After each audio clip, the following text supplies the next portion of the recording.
Oke, worship itu apa? Memuja. Jadi ada sesuatu yang harus kita puja. No, worship itu, yang kita worship itu is the character of the absolute. Karakter of the absolute ada 9. Dan itu ada di diri kita. Worship itu adalah kesetaraan dengan pencipta kita. Bukan dia menyembah dia kita nggak perlu. Kita harus menerapkan apa ya sifat-sifat dia. Ya, itu ada namanya triodity ya. Yang pertama itu truth, beauty, and goodness. What is truth?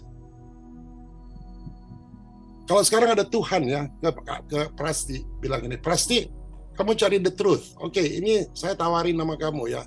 Di tangan kanan saya ini ada truth. Take it or choose it. Di tangan kiri saya ini adalah kegigihan untuk mencari the truth. Which one you choose? Di tangan kiri, kegigihan mencari. Kenapa? Don't Your know. answer is correct. Correct. Ah, yay! It is intuitive answer.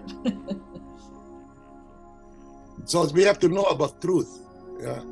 Kegigihan untuk cari truth. Truth, beauty, and goodness. What is beauty? Kita harus tahu beauty itu apa. Ya. When I send you a poem, you say so beautiful. How you get the words? How you get the words? So beautiful. Can you explain? I cannot. I feel it. So beautiful. Goodness, how do you know? Itu one ya, one character. Itu semua yang kita sebut datangnya dari ilahi yang punya personality. Tapi yang punya personality dia akan jadi diktator, harus ada yang nyimbangin. Ini absolute ya. Ini juga ini namanya qualified absolute. Yang ini. Sebaliknya ada namanya unqualified absolute. Dia nggak peduli. Yaitu justice, power, and sovereignty. So, you have to develop your sense of justice.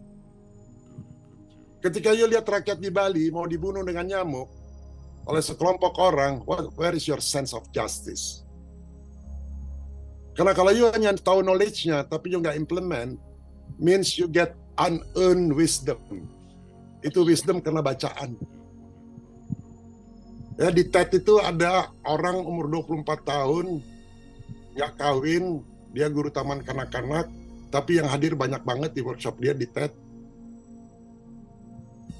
Dia kasih workshop namanya How to Handle Your Anger Child.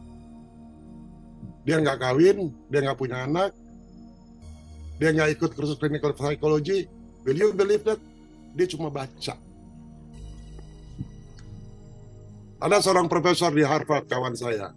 Dia itu nggak kepake di Harvard. Di administrasi di Harvard nggak kepake. Dia bikin workshop di TED. Namanya How to Make Productive Your Karyawan. Nggak pernah punya company. Orang tergiur semuanya. Itu namanya unearned wisdom, hanya dari bacaan. Kita harus dapat earn wisdom. So, ada orang umurnya 70 tahun. Indra 70 tahun ya, gue nih 70 tahun. Lalu, Prasti ini 20 tahun.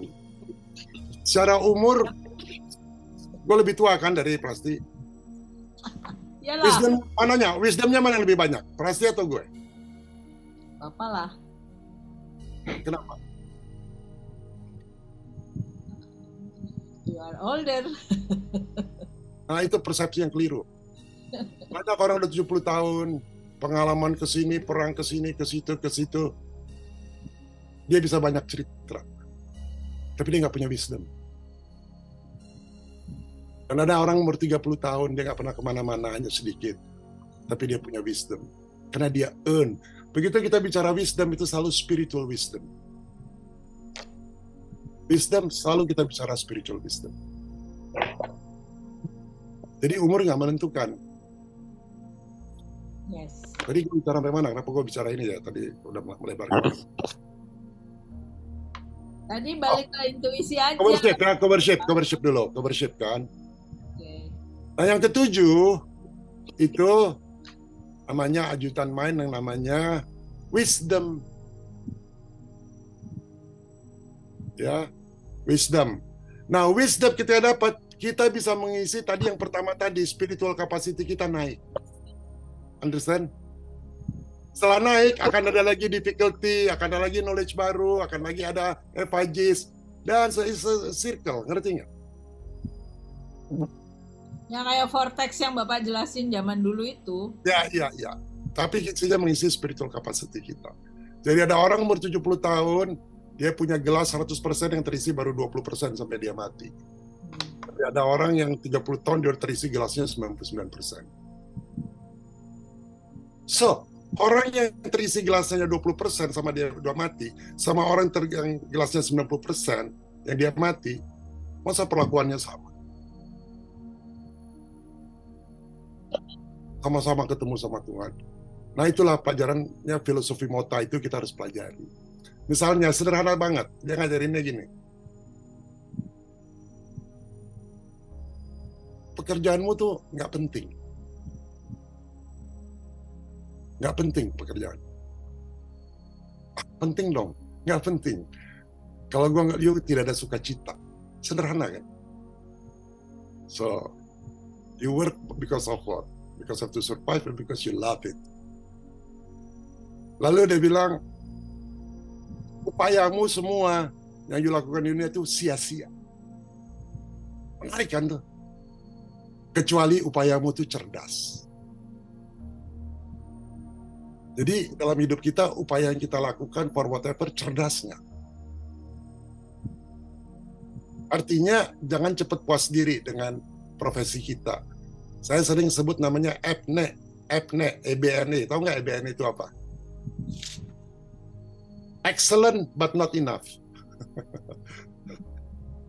Udah bisa ini, bisa itu, excellent but not enough. Jadi dari 7 ajudan main itu, yang paling pertama, yang paling rendah itu intuition. Paling mudah. Sampai situ dulu, saya kebanyakan ngomong.